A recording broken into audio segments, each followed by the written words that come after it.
Hi friends, good morning. আজ weather খুব বাজে, চারিদিকে মানে স্যাঁতস্যাঁতে হয়ে আছে, বৃষ্টি মেঘলা। ঘরে দেখো লাইট জ্বালিয়ে রাখতে হচ্ছে। একদম ভালো লাগে না এরকম ওয়েদার, কিন্তু কিছু করার নেই, তার মধ্যে দিয়েও আমাদের কাটাতে হবে। এই যে ঘুম থেকে মানে উঠেও ভালো লাগছে না, মনে হচ্ছে শুয়ে থাকি, বৃষ্টির মধ্যে শুয়ে থাকতে ভালোই লাগে। তো কিছু করার নেই, কাজ তো করতেই হবে, তো উঠে পড়েছি। আমি অনেকক্ষণ উঠেছি, যদি আমার মেয়ে তো এইমাত্র উঠলো। তো চলো সারাদিন কী করছে সব কিছু তোমাদের সাথে শেয়ার করবো। একটু দেখাই। আজকে এই যে ব্রেকফাস্ট করেছি, ঘরে ব্রেড ছিল, এটার মধ্যে ওই পনির দিয়ে ক্যাপসিকাম দিয়ে আলু দিয়ে ওটা করে নিয়ে তরকারিটার মতো করে নিয়ে তারপর এটা করেছি। আজকে আমাদের ব্রেকফাস্ট এই যে এইটা।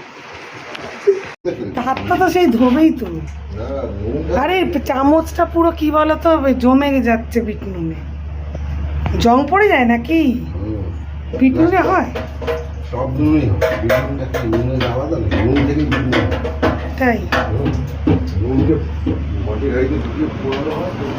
ঘুমিয়েছে আর সকালে উঠে আবার দই রুটি খাবে। আমি তো বলেছিলাম দই রুটি খেয়েছিল, দই রুটিটা খেয়েছে দেখে কিন্তু শরীরটা ঠিক ছিল, নইলে কিন্তু শরীরটা হালকা খারাপ লাগবে, জানো তো। আচ্ছা আজকে ওই যে ওই তরকারিটা আছে, ওটা দিয়ে তাহলে খেলেন, মাথা দিয়ে বাঁধাকপির তরকারিটা খাবে তো? যা হচ্ছে না তাতেই রান্না করে ফেলি। মাংস আমি খাবো। আমি তরকারি দিয়ে দেবো।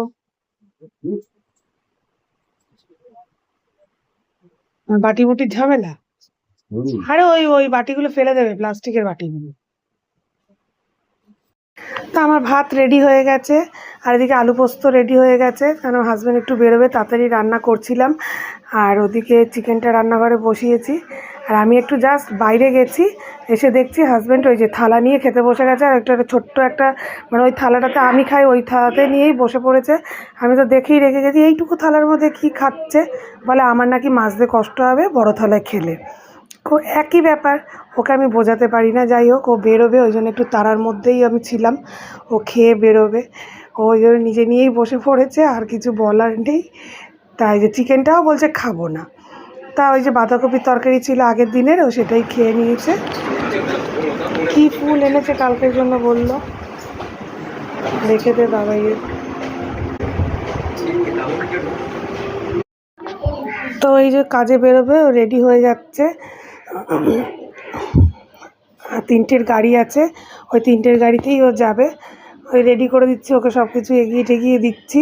আর সত্যি কথা বলতে গেলে ও বেরিয়ে গেলে না, ঘর আমার এত খালি লাগে। আজকের দিনটা আসবে না, বাড়িতে থাকবে না ও, তাও না থাকলে একদম ভালো লাগে না আমার আর মেয়ের। তখন আমি আর মেয়ে কী করি, এদিক ওদিক চলে যাই ঘুরতে।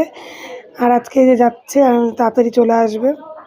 তা ও বেরোবে এখন, ওই তাড়াহুড়ো করছি, তারপরে ও বেরিয়ে গেলে তারপরে আমি খেতে বসবো। ও আমার এখনও খাওয়া হয়নি, মেয়ে আর ওর আগে খাওয়া হয়ে গেছে। তা আমি এদিকে সব ওকে এগিয়ে দিয়ে, আর এদিকে জামা পরছে, ওদিকে টিভি দেখছে। হ্যাঁ, ওদিকে যাওয়ার তারা, এদিকে ও এত মানে টিভি দেখে, ওই টিভির দিকে বসে রয়েছে। এদিকে দেরি হচ্ছে না ওর ততক্ষণে, এদিকে গাড়ি লেট হয়ে যাবে। তখন আমাদের খাবার একটু প্যাক করে দিয়েছি, এই যে খাবার প্যাক করে দিই, খাবারটা নিয়ে যাচ্ছে।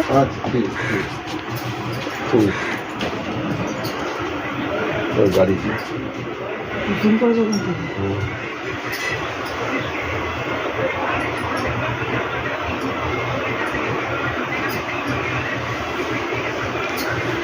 জল দিছিল, দাঁড়াও